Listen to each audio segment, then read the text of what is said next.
We're here for round 4 at a very, very wet Oulton Park. So far this season we've had some great action, but this is possibly the most physically and mentally demanding circuit on our calendar. This is Thundersport GB.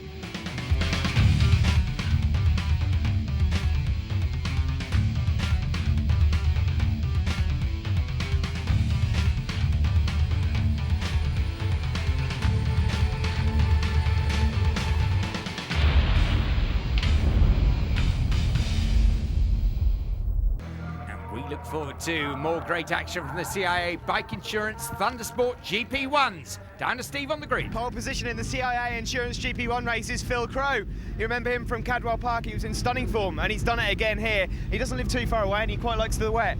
Look what Gary May's got himself, a Yamaha R1. He's looking to really climb back those points in the GP1 Championship. And then we've got some two new people on the front of the grid, Colm Lynch and Glenn Shaw. Rob Hoyles is all the way back in 12th, but keep your eye on that number 59. Well, there on the second row, 82 Richard Elgin, 28 Mike Walker, 33 Andy Gibson, and 6 Michael Niblett. But the red lights are out.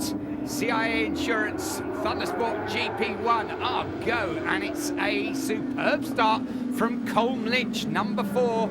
The Honda down into Oulton in the lead, and look at the pack streaming down. Less rain coming out of the sky, but still an awful lot of surface water here at Oulton Park. But Colm Lynch leads from Glenn Shaw.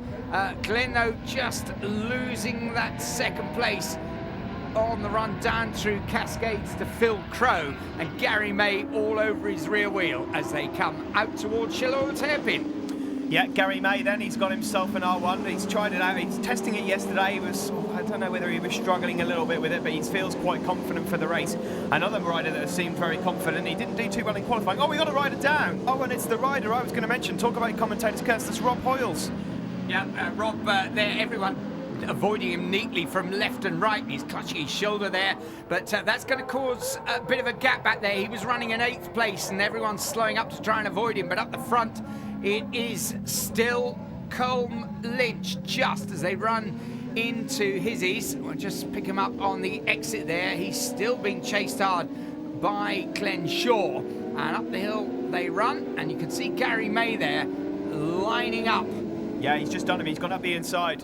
Well, I'm afraid he's got to do it again. Red flags bringing that to a halt. So another stoppage here in the GP1 race. This circuit's causing some tricky problems. Unfortunately, Rob Hoyles it is that's gone down in this one, and I believe word is that he's broken his collarbone, but best wishes to him. We should be back for the restart soon. Soon as you like, here they come. It is CIA Insurance Thundersport GP1's away for the second time of asking, and once again, Colm Lynch, number 4, gets away well down into Oulton corner. The bunch shuffling through. Well, in that earlier attempt to run the race, there were about 7 or 8 riders who failed to make the trip, so it's a skinnier field now, but Colm Lynch is away at the front, and Glenn Shaw, once again, I saw getting away in second place well, out towards the hairpin, and progress being made. Number 71, Phil Crow, is up in a second. Gary May right on his shoulder. Well, it's interesting. Phil Crow, he's not the smallest of riders, Steve, but my goodness me, he can shift a big bike as quick as you like, can't he? He can. He's an astonishing rider. A lot of people say to me, oh, surely he can't be that quick, and he really is. And he's got a lot of thanks to say as well. Thanks to Moto 46, Chris Matthews, Hold Beach Tyres, and Tim Coles. And, you know, all credit to him. He's been doing a sterling job. Yeah, he's magnificent. He's also a very cheerful chap as well. And as usual, the sort of rider we absolutely like. Doesn't seem to matter whether things go really well or not as well. Oh, and not going well at all there on the exit of Hizzies. That's Michael Niblett. Oh, Michael, now he's having a look around for the traffic, and luckily, as they head up out of the chicane there, they've got a view of him. He's safely out of the way, but Colm Lynch still from a closing Phil Crow. Gary May there menacing in 3rd place, and then it's Glenn Shaw, number 11, leading the charge of the rest. But look at this, Phil Crow really closing down on the lead. Gary May, first time in serious race action on that 1000cc machine.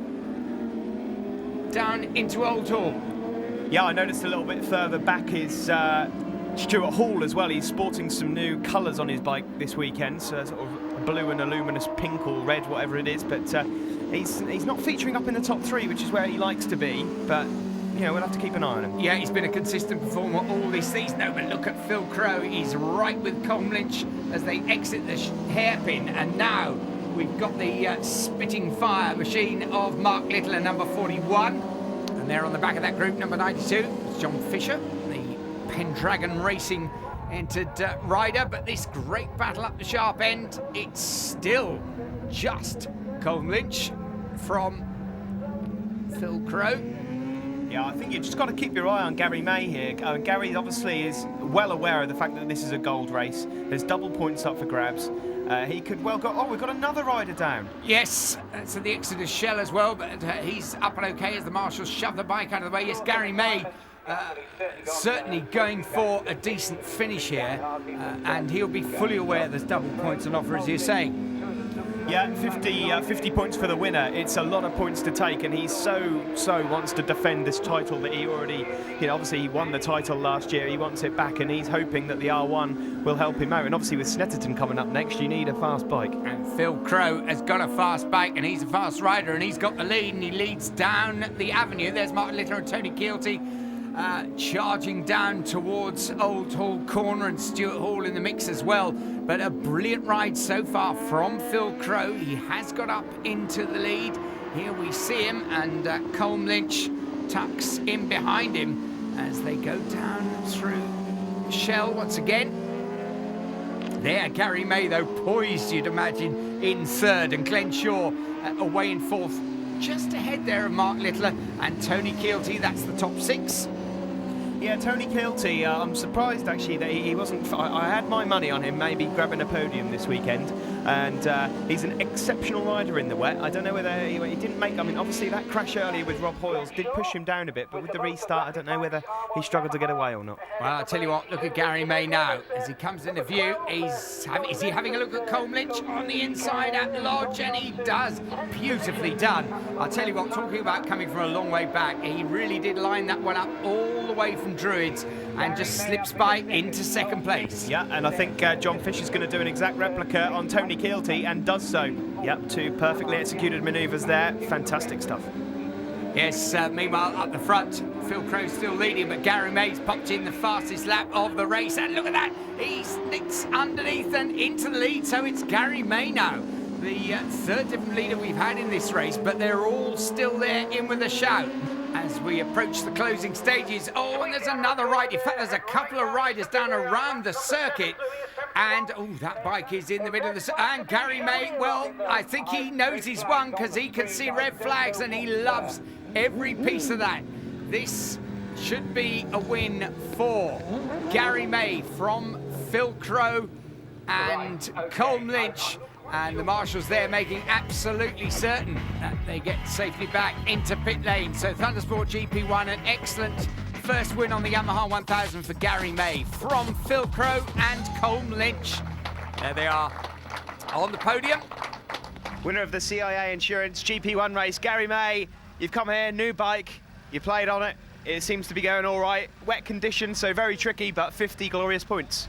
Yeah, I mean, I've not ridden the bike before in the wet. I mean, to be fair, I've only done probably 75 miles on it before I came here this weekend, so it's all, I mean, it's all learning. I mean, I have to say thanks to Maxton for their help, because the suspension was fantastic. I mean, it really worked well, and every time I make an adjustment, especially for the wet, it worked, so it was really good. And it was a good job the race was stopped, because I managed to soften the shock off in between races, so it was good.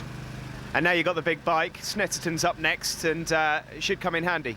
Yeah, slightly more powerful than the 600. We might possibly get the engine away and get a few more horses squeezed out of it. Might leave it as it is. I mean, it's pretty reasonable, to be fair, so we'll have to see. Well done, Gary, and we'll see you then. Thank you very much. See you later.